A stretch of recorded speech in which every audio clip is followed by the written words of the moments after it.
Alors, les critères d'indépendance, en tout cas selon le code AFEP-MEDEF, sont au nombre de 6.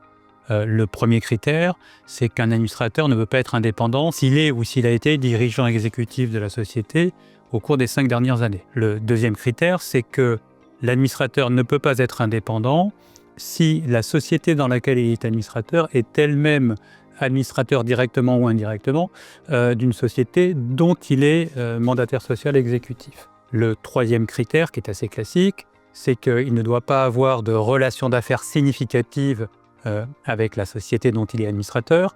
Significatif, ça s'apprécie au regard de la société elle-même ou à son égard à lui. Autre critère, il ne doit pas avoir de lien familial proche avec un mandataire social de la société. Avant-dernier critère, il ne doit pas être ou avoir été au cours des 5 dernières années commissaire aux comptes de la société. Et enfin, selon le code AFEP-MEDEF, il ne doit pas avoir été administrateur depuis plus de 12 ans. C'est une très bonne question, car on observe que le rapport AMF, dans sa dernière édition, constate qu'un nombre croissant de sociétés françaises n'appliquent pas ce critère ou donnent des explications insuffisantes ou inexistantes sur les raisons pour lesquelles elles n'appliquent pas ce critère. Sans doute, cela conduit à s'interroger sur la pertinence de ce critère. Rappelons qu'il est issu du rapport Bouton de 2002, à une époque où on observait un manque de diversité dans les conseils d'administration. C'était en gros des conseils d'administration un peu figés. J'étais administrateur d'une société, j'étais par ailleurs président-directeur général d'une autre société et je nommais des personnes proches à mon conseil d'administration, ce qui contribuait à un fonctionnement des conseils d'administration insuffisant. C'est sans doute pour ça qu'à l'époque, il avait été jugé utile d'assurer une forme de rotation au sein des conseils d'administration au travers de ce critère. On constate aujourd'hui que les efforts de diversification à tous égards ont bien fonctionné. On observe une plus grande professionnalisation des conseils d'administration, ce qui conduit vraiment à s'interroger sur ce critère. Et personnellement, je me demande quelle étude comportementale conduit à considérer qu'un jeune administrateur ou une jeune administratrice récemment nommée serait plus indépendante ou indépendant qu'un administrateur qui a fait ses preuves, qui a de l'autorité vis-à-vis de ses collègues, qui a une crédibilité vis-à-vis de ses collègues, qui connaît bien la société et qui peut l'accompagner de manière tout à fait indépendante.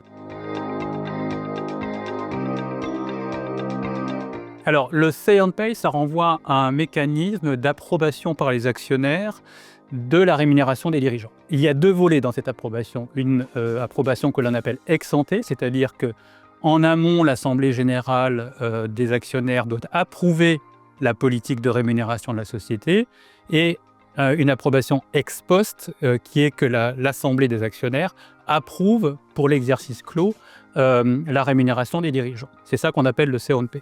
Il est intéressant d'observer que là encore, l'AMF constate une forte contestation dans les sociétés françaises de ces résolutions. Alors, forte contestation, qu'est-ce que cela veut dire? Ça correspond à quelque chose de très précis. L'AMF et d'autres régulateurs étrangers d'ailleurs appliquent le même critère, considèrent que dès lors qu'il y a une opposition supérieure à 20%, il y a une forte contestation, ce qui conduit quand même à se poser la question là encore de la pertinence, puisque ce sont des résolutions qui sont censées être approuvées à une majorité simple, c'est-à-dire 50% plus une voix. Donc est-ce que réellement une contestation de 25% est une forte contestation? On peut se poser la question. Il y a un autre élément qui est intéressant si on fait un peu une étude comparative et qui conduit à se poser la question de savoir si finalement notre système fonctionne bien ou non.